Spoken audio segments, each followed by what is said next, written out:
Hi, and thanks for logging on to the Daily DVAR Halacha. And here's a brand new halacha 4 units for Wednesday, the 8th day of July. Here we go. You know that we don't do laundry during the 9 days, but what we're going to add today are these laws. We also don't launder anything like linens, handkerchiefs, towels, or anything of the sort.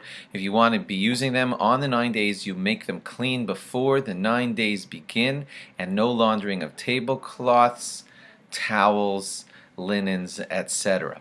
Now, young children, you know that young children can tear through a whole lot of clothing and make them all dirty really quickly. So if it happens in the middle of the 9 days that your young child has gone through so much of his clean clothing that there's nothing left that's clean, then if you have to wash stuff, then you have to do it. You'll just wash the stuff. You do it kind of privately so no one's watching. You don't make a big spectacle out of it.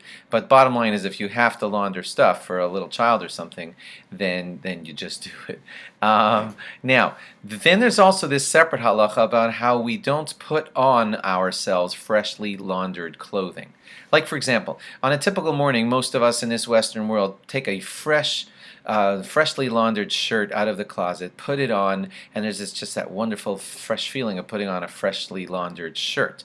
Well, we don't allow ourselves that joy during the 9 days, and therefore you should put on a shirt or jacket or pants or skirt that's not freshly laundered. What does that mean? You either put it on before the 9 days begin for a few moments, so it's a little bit unfresh. It's been worn already for 5 minutes.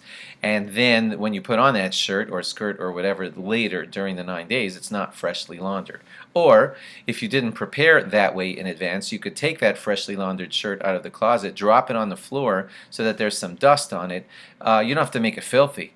You don't have to make a fool out of yourself, but just drop it so that it's not fresh. There's some dust on it, and then put it on, and then you're not wearing a freshly laundered shirt. This only applies to outer clothing. It does not apply to your undergarments because they are allowed to be perfectly clean. That's for personal hygiene. So everything we just said about not wearing freshly laundered stuff is your outer garments.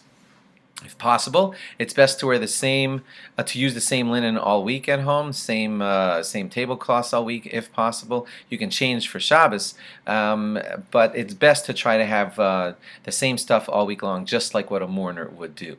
If you want to wear a garment on Shabbos, as preparation, like right at the beginning of the 9 days, you want to wear something for a few minutes on Shabbos, and that's your prep for that garment for post Shabbos. That's not proper.